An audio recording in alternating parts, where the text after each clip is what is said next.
knows how you come across somebody once in a while you shouldn't have messed with. That's me. I am not an African American. You're Oreo cookie, white in the inside and black on the outside. I don't have an afro, I have an Amerifro. Talking that idiotic stuff you talk about, I will slap you. Go ahead, make my day. Black as the ace of spades, but 100% American. Heard around the world by everybody and their mama. The Jesse Lee Peterson Radio Show. Uniting the races with truth instead of dividing them with lies. We also rebuilding the family by rebuilding the man. Welcome to the third hour of the show today. I am Jesse Lee Peterson, and I appreciate you being with me, folks. Thank you so much. It is Wednesday, Manhood Hour. Big and bad enough. Are you gonna let them shoot you down? When the evil flies. That's right, we're the men. That's right. I have with me Jefferson Bethke, and the video is very, very interesting. Before I go to my guest, I just want to give you a quick taste, an introduction to his video. Here's an introduction to his video. Let's play soundbite A there, Andre. What if I told you Jesus came to abolish religion? What if I told you voting Republican really wasn't his mission? What if I told you Republican doesn't automatically mean Christian, and just because you call some people blind doesn't automatically give you vision? I mean, if religion is so great, why has it started so many wars? Why does it build huge churches but fails to feed the poor?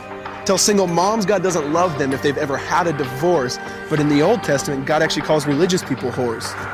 Religion might preach grace, but another thing they practice, tend to ridicule God's people.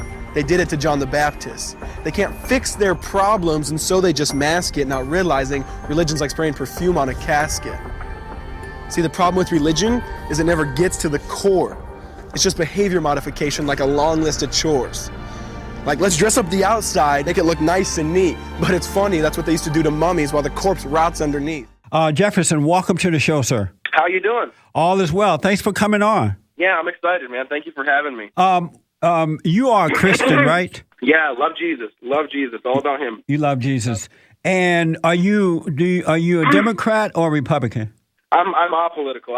I'm neither. You neither. Do you vote?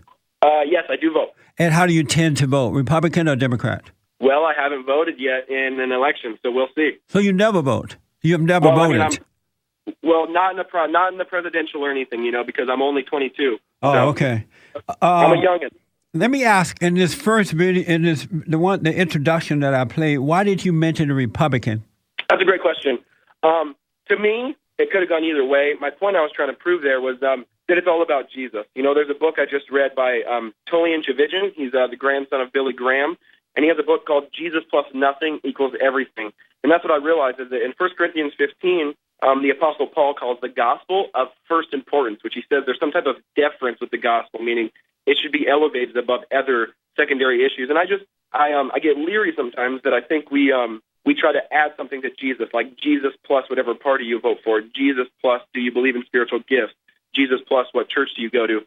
And when you do that, you're taking away and you're minimizing the cross and the ultimate awesome free grace of Jesus. And so I wasn't really poking at either party. I was just using that as an example to say, it's about Jesus. Let's just go back to him and make him of first importance. It gave me the impression that you recognize that the Republican platform is about the principles of Jesus, whereas the Democratic platform is about the principles of Satan. I'm not really going to answer that one. I have no idea. Like I said, I wasn't coming to totally talk about politics.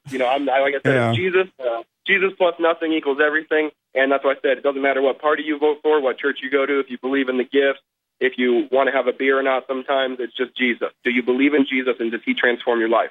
What is the difference between Jesus and religion? For me, they're polar opposites because, like I say in the poem, religion is about trying to go to God. It's trying to muster up enough strength, muster up enough good deeds, muster up enough behavior, and then present it to God and say, look, God, aren't I good enough? When the beauty and the weight and the reality of Jesus is that he came and pursued us, while we didn't even want him, Romans 5:8 says, and that he offers us salvation and free love and grace if only we admit that we can't do it and that we want him. And it's a beautiful reality, and it's something that transforms the heart. And so should we get away from religion, the idea of religion, and focus more on Jesus? Well, how are you defining religion in that question? The way I defined it? Or yes, the way you just defined it. Yeah, well, essentially, I can answer that rephrasing it. Yes, I would love to get away from legalism, hypocrisy, self-righteousness. You talk about your past. Under the impression that you don't sin now. Do you still sin?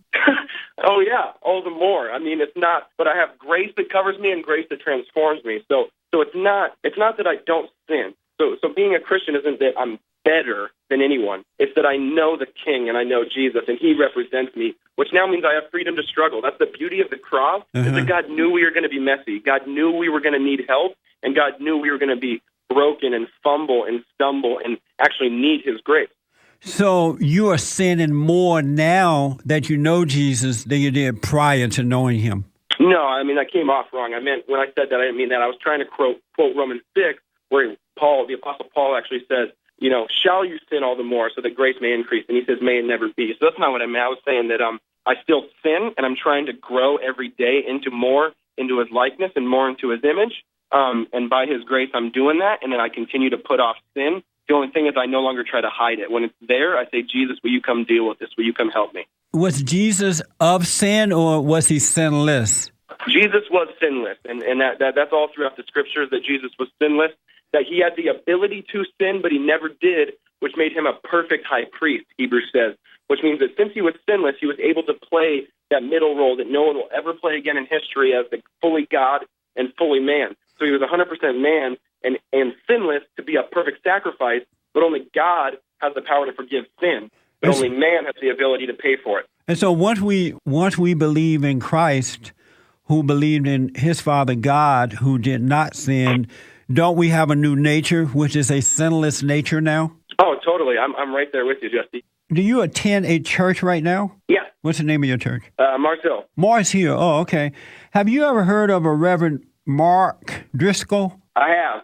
But I thought this interview was about the poem and stuff. It is, but just I read this and I just want to clarify. Is he the founder of Mars Hill? I believe he would be, but that's you'd have to go to marshill.com to look that up. Oh, okay. How has this changed your life, this video? I'm not totally sure of the ramifications yet, to be honest. I'm just a 22-year-old guy who graduated college about 6 or 7 months ago, and so it's been a little overwhelming, but awesome at the same time, and a God thing. And so I'm trying to just take in the opportunities and think and pray through them, and we'll see where that leads in the future. My final question for you: you seem a little on edge when I ask about Reverend Mark Driscoll, and is there something that we need to know about that?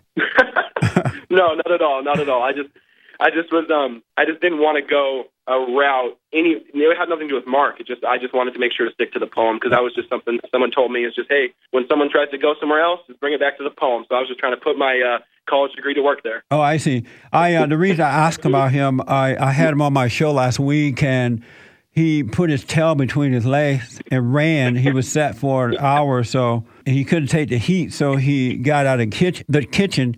And when the folks heard that you were coming on, they mentioned to me that you were a member of Mars Hill, was one of the churches that guy Driscoll founded, and so that's why I asked. Yeah. I mean, I love Pastor Mark. I love what he's doing, and I mean, if you just look into the fruit of that church, that was one of the reasons I started going there as well. Man, they transform lives with the gospel of Jesus, and it's really awesome to see the work they're doing there. Right, and again, you don't literally hate religion. You're just, as I'm understanding it, you're saying that Jesus is the way to go, and he was about the spirit and not necessarily a religion. I don't know what you mean by that. I'm not sure. Okay. Jefferson, thanks for coming on, man, and I wish you well in what you're doing. Dude, I appreciate it, man. It was a fun time. All right, buddy. Okay, folks, we're going to take a quick break. Come back, 888-775-3773. Life is something else.